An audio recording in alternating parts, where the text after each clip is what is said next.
Hola, en este vídeo quiero comentar un poco por encima cómo se diseñan los antivirales específicos para un virus concreto. Por ejemplo, en este caso estamos muy interesados, dada la situación que tenemos entre manos, en el desarrollo de antivirales para el SARS-CoV-2. Estoy convencido de que para finales de año pues vamos a tener ya varios antivirales efectivos que van a minimizar el problema que está planteando este virus. Y bueno, voy a intentar explicar un poco cómo se desarrollan esos antivirales. Lo primero que se requiere es la información sobre la secuencia genética que el virus tiene, es decir, su genoma. Aquí, en este segmento, tenemos una representación del genoma del SARS. Es una molécula de ARN. En la parte izquierda tenemos el 5', 5' es el carbono libre, y al otro lado tenemos el carbono 3' libre. Siempre la secuencia va de 5' a 3'. Y esta cadena de ARN se ha dividido en tres partes. Tenemos una primera zona que es la encargada de crear las proteínas los enzimas de tipo proteasa. Las proteasas del SARS tienen la misión de romper la cadena de aminoácidos que se genera en el ribosoma. Esa cadena debe ser cortada en ciertas posiciones para generar proteínas más pequeñas que van a formar la envoltura del virus. Son sus proteínas estructurales. Especialmente la proteasa 3CL tiene especial interés farmacológico, es un blanco farmacológico, es decir, se están diseñando numerosos péptidos miméticos, es decir, sustancias químicas que la bloquean, que la inhiben. Sin esta proteasa, que tiene esa misión que digo, el romper la cadena peptídica por posiciones concretas, el virus no va a poder reproducirse, no va a poder replicarse. También tenemos una segunda proteasa que cumple también una función importante, que es la proteasa tipo papaína, pero en principio no he leído artículos en los que se toma como blanco farmacológico, pero seguramente que hay también investigaciones sobre ella. Especialmente esta proteasa, la proteasa 3CL, también llamada MPRO, nos va a interesar especialmente, y en este vídeo pues me voy a referir a ella específicamente. Después tenemos una zona del ARN viral que codifica enzimas, traduce enzimas, proteínas, que sirven para multiplicar la cadena de ARN. La enzima más importante en esta misión es la ARN polimerasa dependiente de ARN. Es el enzima encargado de multiplicar las cadenas de ARN, porque cada nuevo virus necesita en su interior, en el interior de su envoltura, necesita una cadena de ARN. Y por último, en la parte derecha del genoma del virus nos encontramos con una región que genera las proteínas estructurales del virus. Es especialmente importante y conocida la proteína Spike, la proteína S. Es la proteína más característica del virus, es la que se ve en su superficie, la que da nombre al virus coronavirus, porque tiene esas protuberancias en su superficie debido precisamente a esta proteína. La proteína S es la responsable de que el virus pueda acceder a nuestras células, ya que es capaz de unirse a un receptor que se encuentra en la superficie externa de la célula, conocido como ACE2. El ACE2 es la enzima convertidora de angiotensina 2. Es, como digo, una proteína, una enzima que está en la superficie celular, en la parte exterior de la misma, y la misión que tiene es de transformar un péptido llamado angiotensina 2 en otro que es la angiotensina 1,7. La angiotensina 2 es un vasoconstrictor, mientras que la angiotensina 1,7 es un vasodilatador. Entonces aquí surgen los primeros efectos del virus para el organismo. El virus se une a los receptores ACE2 a través de la proteína Spike, a través de su proteína S, y bloquea esos enzimas, ese enzima ACE2 e impide que haga su misión, es decir, que forme un vasodilatador a partir del vasoconstrictor. Y le impide transformar la angiotensina 2 en angiotensina 1,7. Esto produce un incremento de la presión arterial y problemas cardiocirculatorios. El receptor ACE2 no se encuentra en todo el organismo, está principalmente en las células de los pulmones, por tanto, también puede ser una razón por la que ataca a los pulmones. También lo tenemos en las arterias, en el corazón, en el riñón y en el intestino. El virus da problemas intestinales, problemas cardiocirculatorios, problemas pulmonares. Son las zonas donde se encuentra este receptor. La interacción entre el ACE2 y la proteína S del virus se produce a través de unas regiones, unos dominios. El virus interacciona con la ACE2 a través del dominio RBD. Posee una secuencia de aminoácidos que le permiten interaccionar con otro dominio llamado PD, dominio PD, de la ACE2. Esas interacciones específicas le permiten introducirse en la célula. Una vez que interacciona con las ACE2 se produce la endocitosis y el virus penetra en el interior liberando su ARN. El complejo ribosomal se sitúa sobre ese ARN y comienza la misión de traducir el ARN a una secuencia de aminoácidos que generará las diferentes proteínas del virus, algunas de las cuales acabo de comentar. Bien, vamos a ver con un poco más detalle cómo es esa cadena de ARN. Aquí tengo un pequeño esquema sobre ella con los primeros nucleótidos de esa cadena. La cadena empieza en la imagen de arriba, empieza aquí. Aquí estaría situado el primer nucleótido y aquí tendríamos el último nucleótido, que es el 29.903. Tiene casi 30.000 bases, 30.000 nucleótidos, en concreto 29.903. No todo el ARN, no toda la secuencia traduce proteínas, es decir, permite construir proteínas. Hay zonas que posiblemente pues no contengan información proteica y otras que sí construyen esas proteínas, enzimas o proteínas estructurales del virus.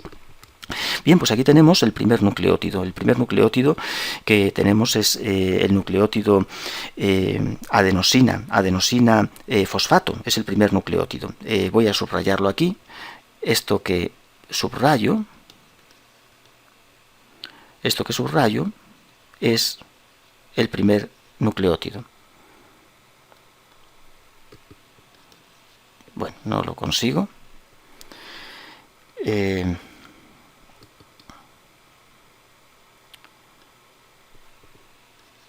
Tenemos aquí el primer nucleótido, es un adenosín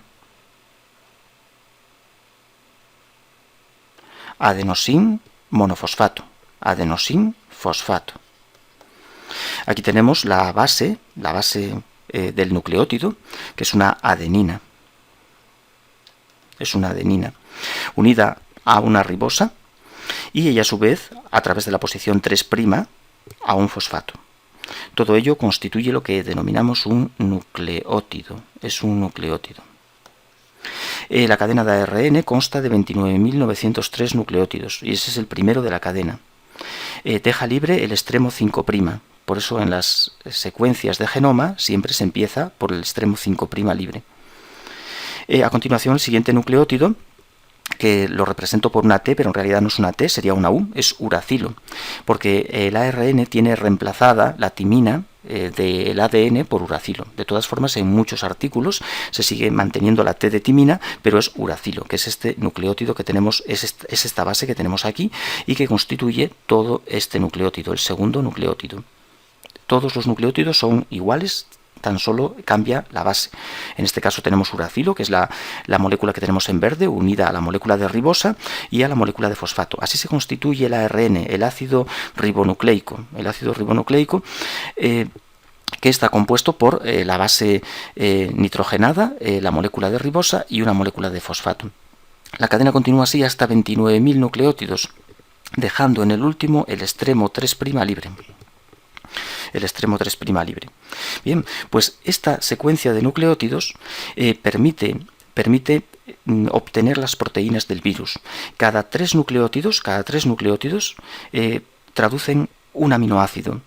En el ribosoma se va leyendo esta secuencia, los ARN de transferencia van aportando los diferentes aminoácidos y se van uniendo en un orden adecuado según la información que aporta esta cadena de nucleótidos. Bien, aquí abajo tenemos de nuevo otro esquema tomado de un artículo científico en el que de nuevo tenemos el genoma del virus, una organización genómica del virus, y de nuevo aparecen esas proteínas importantes que son la proteasa tipo papaína, la 3CL proteasa o MPRO, que va a ser nuestro, digamos, objetivo farmacológico, en lo que voy a comentar. Tenemos también la RNA dependiente, la RNA polimerasa dependiente de RNA, responsable de la replicación de esa cadena de ARN, y la famosa proteína S, proteína Spike, del exterior del virus, que es la responsable de permitirle acceder a la célula a través de esa llave que tiene el enzima ACE2, ¿no? El enzima convertidor de angiotensina 2. Bien, aquí aparece, en este caso, aparecen la zona donde se traduce la proteína, por ejemplo, la proteasa papaína, tipo papaína, pues comienza en el nucleótido 4955 y termina en el nucleótido 5900. Nuestra proteasa 3CL empieza en el nucleótido 10055 y termina su codificación, su traducción en el 10977. La famosa RNA polimerasa, pues en el 13.442 y termina en el 16.236. El tamaño de estas proteínas se puede ver por la cantidad de nucleótidos requeridos para codificarlas. Cada tres nucleótidos traducen un aminoácido. Es decir, si dividimos la cantidad de nucleótidos que hay aquí entre 3, pues tenemos los aminoácidos que componen la proteína. Bien, entonces, ¿cómo se puede parar a este virus, al COVID, al SARS? Pues se puede parar bloqueando, inhibiendo cualquiera de estos enzimas. Si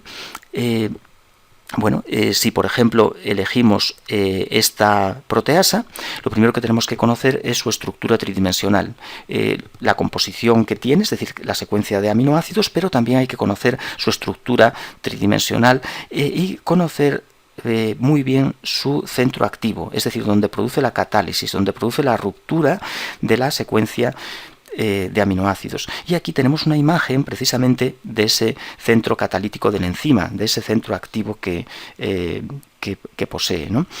Aquí están los receptores con los que se va a unir a la secuencia peptídica que quiere romper, que va a romper. Entonces lo que vamos a hacer es construir un fármaco, un compuesto orgánico, que se una a esos centros activos y los bloquee. De esa manera, la proteasa 3CL quedará inutilizada y no podrá realizar la labor de romper la cadena de aminoácidos, y por tanto el virus no se podrá replicar. Necesitamos una sustancia que encaje en esa zona catalítica del enzima. Esa zona posee una serie de hendiduras que se conocen como bolsillos, y es importante generar una molécula que tape esos bolsillos, esas hendiduras, para inhabilitar el enzima, es decir, para inhibirla. En este caso tenemos un antiviral llamado N3, que tiene esta estructura que vemos aquí, y como se ve encaja perfectamente en ese centro catalítico. Vamos a ver mejor cómo a través de qué interacciones se une a ese centro catalítico. Lo podemos ver aquí.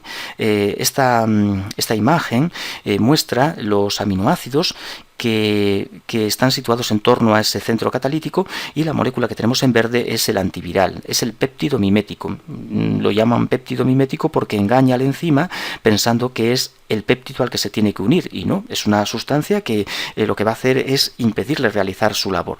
Este péptido mimético, como vemos, interacciona con los aminoácidos que rodean el centro activo a través de puentes de hidrógeno, de enlaces de hidrógeno. Puente de hidrógeno hidrógeno. Son estos enlaces relativamente largos, de en torno a 3 Armstrong de longitud, y se producen por interacción entre un átomo electronegativo, como el oxígeno, y un átomo fuertemente electropositivo, como el hidrógeno. Ahí se forman enlaces de hidrógeno. Y también tenemos algunos que son entre nitrógeno y entre nitrógeno. Bueno, tenemos son puentes de hidrógeno entre oxígenos del péptido mimético e hidrógenos unidos al nitrógeno de la proteína, y también entre hidrógenos unidos al nitrógeno del péptido mimético y oxígenos de los aminoácidos de la proteína. Pero tenemos un enlace especialmente importante, que es este enlace azufre-carbono. Este enlace no es puente de hidrógeno, es un enlace covalente, un enlace muy fuerte, que mantiene nuestro péptido mimético unido a ese centro activo de forma sólida. Los enlaces de hidrógeno contribuyen a estabilizar ese complejo entre el péptido mimético y el centro activo de la proteína, del enzima, pero conviene tener un enlace más sólido, y es este enlace entre la cisteína 145 de la proteasa y este carbono del péptido mimético, se enlazan mediante un enlace covalente. Y este enlace se genera mediante una reacción orgánica conocida como la reacción de Michael, la adición de Michael, es una adición de Michael. Entonces vamos a ver ahora cómo se produce ese ataque del azufre, de la cisteína 145, a ese carbono del péptido mimético, anclándose a él y generando pues una unión sólida entre nuestro inhibidor y el enzima. Lo demás, como puede verse, son todo puentes de hidrógeno, presenta puentes de hidrógeno entre, por ejemplo, aquí tenemos una histidina 163 que a través de ese hidrógeno enlaza al oxígeno de nuestro inhibidor. Tenemos por aquí una glicina 143 que también interacciona con el oxígeno del inhibidor. Tenemos el enlace covalente azufre-carbono. Tenemos una histidina 164 también interaccionando con un hidrógeno del inhibidor. Tenemos el ácido glutámico, 166 también interaccionando, y hay unos cuantos puentes de hidrógeno y sobre todo el enlace covalente que indico ahí. Vamos a ver cómo se produce ese enlace covalente. Aquí tenemos tenemos la estructura molecular del inhibidor, del péptido mimético, y aquí tenemos una representación de uno de los aminoácidos de la proteasa 3CL, que es la cisteína 145. El grupo SH de la proteína 145 va a atacar al carbono, a este carbono. Es un carbono beta de un éster alfa-beta insaturado. Tenemos ahí un éster alfa-beta insaturado y se va a producir la adición del azufre al carbono beta, pasando la carga hacia el oxígeno del éster. Y a continuación se nos va a formar aquí, en esta zona de la molécula, un enolato que mediante un equilibrio ácido-base del azufre, del hidrógeno de la cisteína hacia su oxígeno, ese hidrógeno va a cambiar hacia el oxígeno de ese enolato, formará un enol, el cual por tautomería se convertirá de nuevo en el éster. Y de esta manera conseguimos este enlace covalente tan importante en la estabilidad de ese complejo enzima inhibidor. Así es como actúa, aparte de las interacciones que hemos visto por puentes de hidrógeno entre diferentes oxígenos de la molécula y nitrógenos, etcétera, de la molécula, y los aminoácidos correspondientes a ese centro activo. Vuelvo a mostrar esta imagen en la que puede verse lo que he comentado, los puentes de hidrógeno y sobre todo este enlace que se genera mediante ataque nucleófilo del azufre de la cisteína 145 al carbono beta de un alfa-beta insaturado, reacción de Michael. De esta forma se diseñan, mediante el uso de herramientas informáticas, se diseñan moléculas con estructuras que permitan interaccionar con ese centro activo mediante enlaces covalentes y también por supuesto mediante puentes de hidrógeno, que ese complejo enzima inhibidor sea lo suficientemente estable para que el inhibidor no se suelte y bloquee el enzima, impidiendo la replicación del virus. Bien, existen también, aparte de la proteasa 3CL como blanco farmacológico, también se está utilizando muchísimo la proteína S. La proteína S, como es la proteína externa del virus, tiene muchísima utilidad, sobre todo, bueno, tanto para antivirales, pero también se está trabajando mucho en fabricar, en obtener una vacuna que ya está,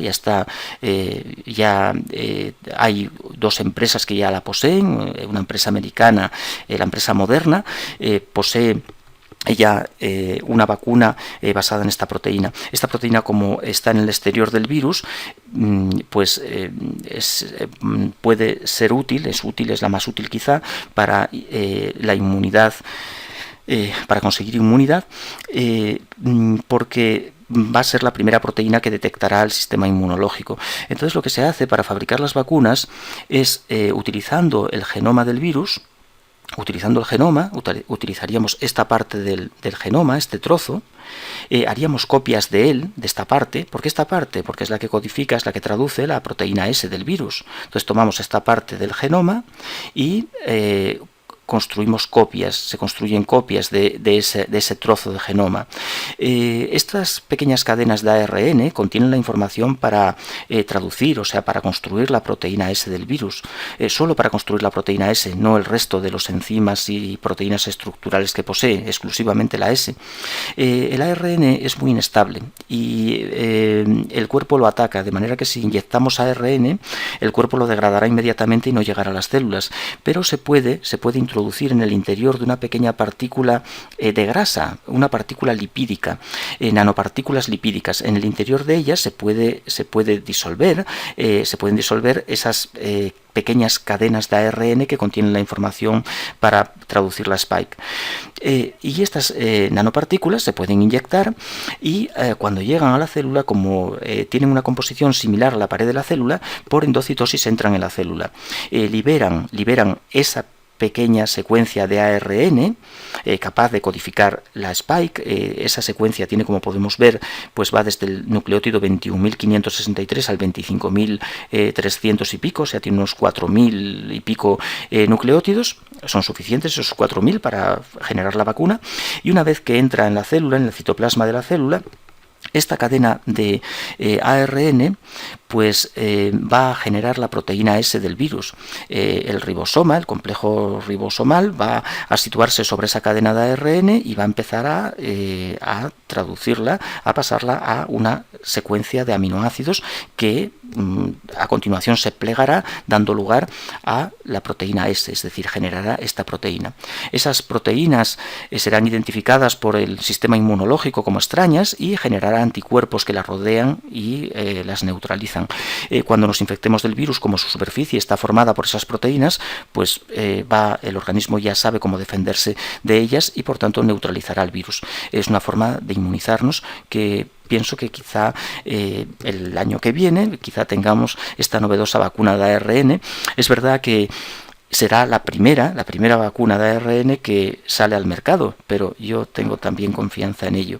Así que entre antivirales para finales de este año y el próximo, alguna vacuna, más de una seguramente, este problema que tenemos entre manos va a estar finiquitado casi seguro.